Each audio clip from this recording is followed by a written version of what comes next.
All right, welcome back to another session. So the last session we created a button that will show greet me, and we used console.log in order to prove that the button works, which we did there. This is not ideal for a real application. You don't want that. So the lesson, it was about to show that it works. So now let's go back to our application. So we are going to clean this now. So remember that this text, its purpose was to show that it prints. So let's delete that. And then we are going to also remove, or we can repurpose the style sheet, which is proof.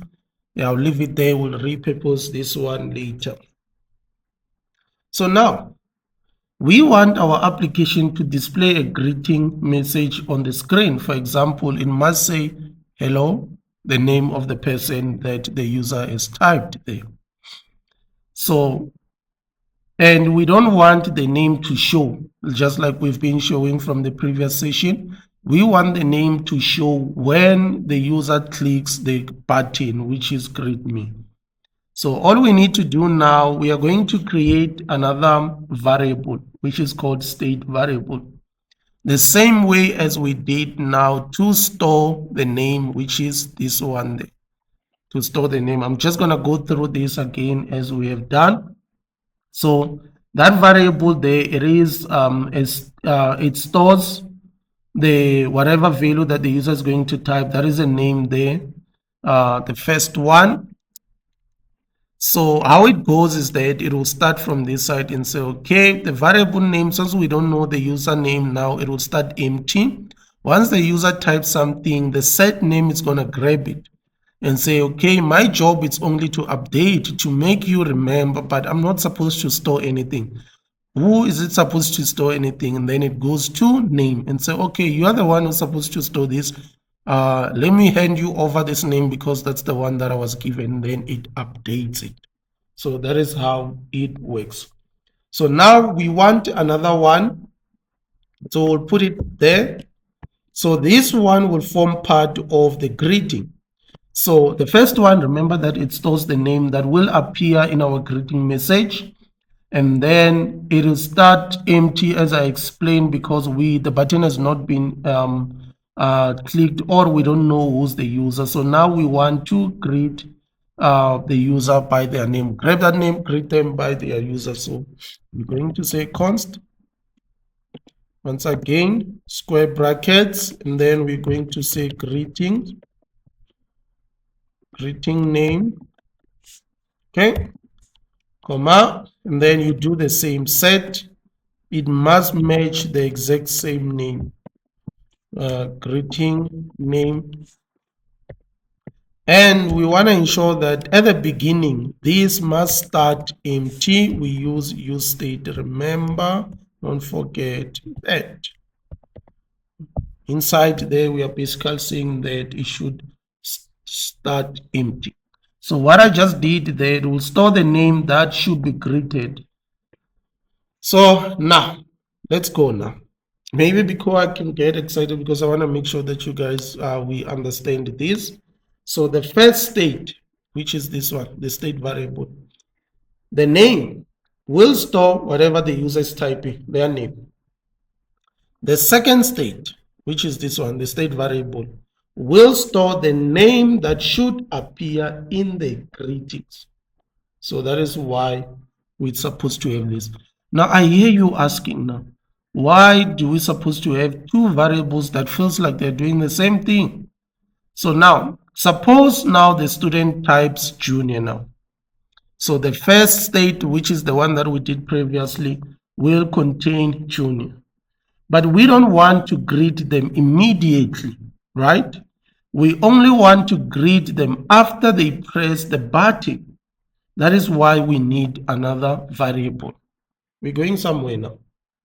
So now, if you go down there, the button that we have, it's represented by the pressable. That is what it has, and then you can see there on the onPress. So we need to tweak this. Now, because we can't have this one like this. We need to remove it so that we do it proper. So I'm going to remove everything that is in here, all of it. Now you can see that the Pressable is crying because it needs its own peers. So now maybe let's go back and say, okay, let's see. Yeah, we can just remove this button because this was just for testing purposes. We don't need that. Do not delete everything else, just delete that statement because it's console log. That's not user friendly. So let's switch this button. So when the user presses the button, we are going to copy whatever is stored in the name, which is state1 variable, into the greeting name. So to do that, we are going to say onPress. Once again, we're doing a short operating method or function. In this case, you say equals to. This is an arrow function that it goes to. Now we're going to grab, let me go up. We're going to grab what was changed there, which will be stored here. And then we're going to take that, assign it to this guy, because that's the guy that is responsible for getting hold of what it's typed. So you just paste it, but it won't know what it's supposed to, the information that's supposed to update it. So I'm going to put round brackets in it so that inside I can tell it, take here, remember the user types junior, right? And then it starts at the beginning. This, it's empty. This container does not have anything. Then the user types junior. And then set name says, okay, you type junior, get hold of it, and then goes and update the name. Hence here we're saying this is the one that accept, and then later on it's going to store here. So we want to take that junior that has been typed and stored inside of this name and push it to this one so it can update that one. So we're going to grab that variable name, then we're going to pass it inside there. Now,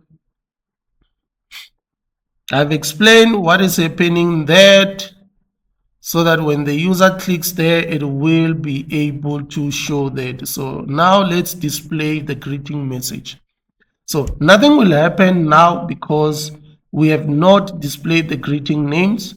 So inside of our button, we are going to change this. Let's say our button here. So we are going to go in here and add something so that it is able to greet the user. So this one, guys, let's say we'll put it here. I want to see where can we put it because I don't want us to have the same information over and over because it will be redundant, to be honest. So let's see now where this one will fit in. Okay, so we're going to leave this greet me because we don't want to mess up with that button. So what we're going to do here below the pressable, we want to be able to greet the user by their name. So what we're going to do, I'm sort of like going to create a mini function here. So we're going to put your curly braces and then we're going to press enter. Then I'm going to go back there at the top and then I'm going to call greeting name because that's the one. And then we're saying if greeting name is not equals to, if it's not empty, we need those ones. I'll explain this and just give me a second. Don't worry, I won't leave you hanging. I got you covered. We'll explain all of this thing. Let's put it there. So normally these, they look neat if you put them there like that. So you can see that now it's crying because it expects us to finish the expression. We'll explain that in a moment, don't worry. So now let's print the text so that it can greet by the user. We just say text. And then you can see now the expression is complete. I'll go back. Don't worry. Now we can just write the message to greet the user and then we can say hello. And then we go and grab the greeting message, the name there, that will be updated later on. We can just say, yeah, then that's fine. So now let's go and explain what I just did there. So this is a full expression. So what I'm doing here is that that this part that says greeting name and the exclamation and two equal sign there. So this means that if greeting name is not empty, we represent it by the not the equal the exclamation mark and the two equal sign. These two ampersand, this is empty, the string is empty there. This means end. So that means that we need to display the following information. So if it's not empty, give me whatever it has, which is the name that we want there. So that is why it's describing or posting that one. So we only display the greeting after the user presses the button, guys. That is important.